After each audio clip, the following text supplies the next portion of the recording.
आप देख रहे हैं जब से इज़राइल ने हमास के विरुद्ध एक अति उग्र ऐसा अभियान प्रारंभ कर दिया है उनको उनका समूल नाश करने के लिए, तब से ये मीडिया वाले जो है वो ज़्यादा चिल्लाने लगे हैं। प्रारंभ काल में जब उन्होंने विनाशकारी का आक्रमण की जब सभी ने खबरें आई थी और पशुतुल्य व्यवहार जो उनका सब दुनिया ने देखा था, तब उस समय हमास के विरुद्ध एक अक्षर भी कहने को कोई राजी नहीं था। जो कि लेफ्टिस्ट मीडिया है, उस पुरोगामी आप अपने इधर महाराष्ट्र के लोग हैं जो पत्रकार हैं, वो सब लोग वो कुछ भी कहने को तैयार नहीं थे। लेकिन जब बाजू पलट गई और हमास के विरुद्ध एक अति उग्र अभियान जब से इजराइल ने प्रारंभ कर दिया और अंदर तक अभी जाने का उनका कुछ उन्होंने निश्चय कर लिया है और उनका समूल नाश करने की योजना बनाई है, क्योंकि अगर इस पशुतुल्य जानवरों को अगर वो जीवित रखेंगे तो इजराइल का सर्वनाश तो निश्चित है। केवल इजराइल के लिए नहीं, पूरे पूरे विश्व के लिए ये बहुत बड़ा एक सर्वनाश का एक आक्रमण आगे हो सकता है इसके संदर्भ में। इसकी वजह से है, जब इजराइल ने यह अभियान प्रारंभ कर दिया तब से सब पूरे इधर इधर सब जगह निदर्शन हो रहे हैं। कल अलीगढ़ मुस्लिम यूनिवर्सिटी में भी कुछ छात्रों ने अभियान कर रखा था और हमास के समर्थन में उतर आए थे। तभी से योगी जी ने तुरंत उसके विरुद्ध एक एक्शन ले लिया और इसकी वजह से वो अभी तक तो कुछ शांत है। आज का शुक्रवार का जो दिन है वो तो शांति से गुजर गया है, लेकिन न जाने आगे क्या हो सकता है और क्या नहीं हो सकता है, इसके बारे में बहुत ज़्यादा प्रश्न चिन्ह है। क्योंकि इस अमानवीय प्रवृत्ति का, इस अमानवीय वृत्ति का समर्थन करने के लिए एक बड़ा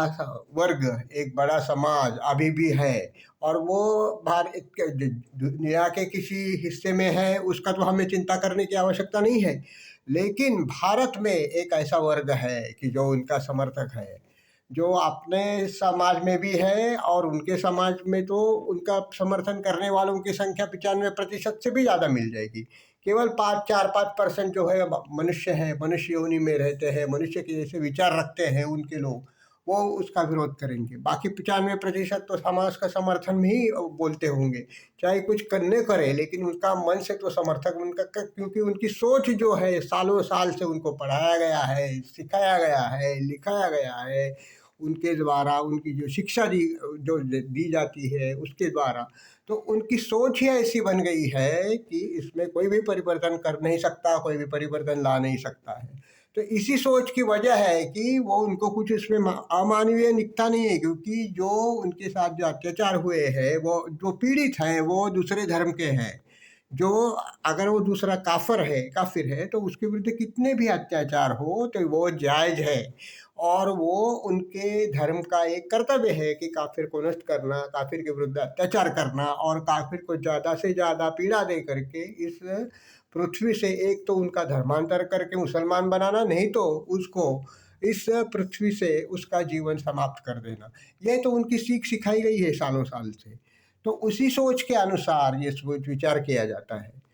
लेकिन अपने यहाँ पे भी अपने कुछ मूर्ख लोग जो है, अपने समाज में भी कुछ मूर्ख समाज में लोग हैं कि जो ऐसे विचार रखते हैं कि मानवता के विचार से भी सोचना चाहिए, ये करना चाहिए, वो करना चाहिए। वो अभी उनको जो तोते जैसे पढ़ाए जाते हैं वैसे वो बोलते रहते हैं, वैसे बोलने लगते हैं। जैसे अपने यहाँ की मीडिया जो है वो सब वो जो खरीदी हुई है कुछ अराष्ट्रीय लोगों ने, तो उनके और चीन और पाकिस्तान का पैसा तो ज़्यादा से ज़्यादा मीडिया वालों को मिलता है भारत में, ऐसी परिस्थिति है। तो वो उनके बारे में काहे को लिखाई करेंगे। लेकिन अभी विश्व में कुछ भी हो क्या हो, इजराइल ने अपना जो अपने अस्तित्व को ये करने के लिए, अपने अस्तित्व को अबाधित रखने के लिए जो ये संघर्ष प्रारंभ कर दिया है, उसका साथ लगभग 100% हिंदू समाज यहाँ पे दे रहा है और भारत भी उसके साथ पूरी तरह से सम, समर्थन देने के लिए उन्होंने कहा है। मोदी जी ने प्रारंभ में ही किया था कि आतंकवाद से हम लड़ाई में हम इजराइल के साथ हैं। इसका मतलब तो स्पष्ट है कि इजराइल के साथ पूरा भारत है, पूरे भारतीय व्यवस्था है और भारत के प्रधानमंत्री जी जो कहा है वो अपना राष्ट्रीय भूमिका भी यही है।